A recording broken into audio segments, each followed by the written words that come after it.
ಭುವಿ ಯಾರ್ಕರ್ಗೆ ಅಭ್ಯಾಸದ ವೇಳೆ Virat Kohli shock. March 28ರಿಂದ 19ನೇ ಆವೃತ್ತಿಯ ಇಂಡಿಯನ್ ಪ್ರೀಮಿಯರ್ ಲೀಗ್ ಆರಂಭವಾಗಿದೆ. ಈ ಲೀಗ್ನ ಚಾಂಪಿಯನ್ ಪಟ್ಟದ ಮೇಲೆ 10 ತಂಡಗಳು ಚಿತ್ತ ನೆಟ್ಟಿವೆ. 17 ವರ್ಷದಿಂದ ಪ್ರಶಸ್ತಿ ಗೆಲ್ಲುವಲ್ಲಿ ವಿಫಲವಾಗಿದ್ದ ಆರ್ಸಿಬಿ ಕಳೆದ ಆವೃತ್ತಿಯಲ್ಲಿ ಚಾಂಪಿಯನ್ ಪಟ್ಟವನ್ನು ಅಲಂಕರಿಸಿತ್ತು. ಈ ಬಾರಿ ರಜತ್ ಪಾಟೀದಾರ್ ಅವರ ತಂಡ 2ನೇ ಬಾರಿಗೆ ಪ್ರಶಸ್ತಿಯನ್ನು ಉಳಿಸಿಕೊಳ್ಳುವ ನಿಟ್ಟಿನಲ್ಲಿ ಶ್ರಮಿಸಲಿದೆ. ತಂಡದ ಸ್ಟಾರ್ ಆಟಗಾರ ವಿರಾಟ್ ಕೊಹ್ಲಿ ಇತ್ತೀಚೆಗೆ ತಂಡವನ್ನು ಸೇರಿದ್ದಾರೆ. ಲಂಡನ್ನಿಂದ ವಿರಾಟ್ ಬೆಂಗಳೂರಿಗೆ ಬಂದಿರುವ ವಿಡಿಯೋವನ್ನು ಆರ್ಸಿಬಿ ಹಂಚಿಕೊಂಡಿದೆ.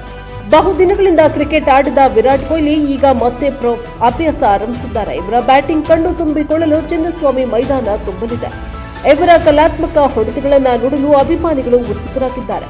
ವಿರಾಟ್ ಕೊಹ್ಲಿ ಆರ್ಸಿಬಿ ತಂಡ ಸೇರ್ತಾ ಇದ್ದಂತೆ ಅಭ್ಯಾಸ ಆರಂಭಿಸಿದ್ದಾರೆ. ಈ ವೇಳೆ ಭುವನೇಶ್ವರ್ ಕುಮಾರ್ ಅವರ ಎಸೆತವನ್ನು ಎದುರಿಸುವಾಗ ವಿಡಿಯೋವೊಂದು ಸಾಮಾಜಿಕ ಜಾಲತಾಣದಲ್ಲಿ ಸಖತ್ ವೈರಲ್. ವಿರಾಟ್ ಕೊಹ್ಲಿ ಅಭ್ಯಾಸದ ವೇಳೆ ವೇಗಿ ಭುವನೇಶ್ವರ್ ಕುಮಾರ್ ಅವರು ಎಸೆತವನ್ನು ಎದುರಿಸಿದ್ದಾರೆ.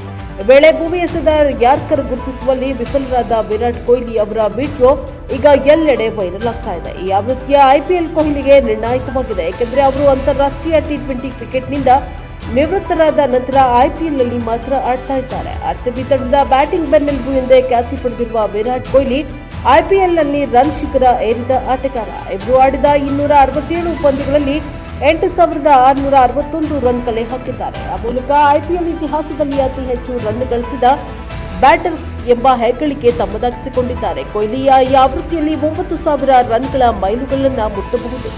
ಈ ಮೂಲಕ ವಿರಾಟ್ ಐಪಿಎಲ್ನಲ್ಲಿ ಮತ್ತೊಂದು ಇತಿಹಾಸವನ್ನ ನಿರ್ಮಿಸಬಹುದಾಗಿದೆ. ಹಾಲಿ ಚಾಂಪಿಯನ್ ಆರ್ಸಿಬಿ ಮಾರ್ಚ್ 28ರಂದು ಬೆಂಗಳೂರಿನ ಚಿನ್ನಸ್ವಾಮಿ ಕ್ರೀಡಾಂಗಣದಲ್ಲಿ ಸನ್ರೈಸರ್ಸ್ ಹೈದರಾಬಾದ್ ವಿರುದ್ಧ ಮೊದಲ ಪಂದ್ಯವನ್ನು ಆಡಲಿದೆ.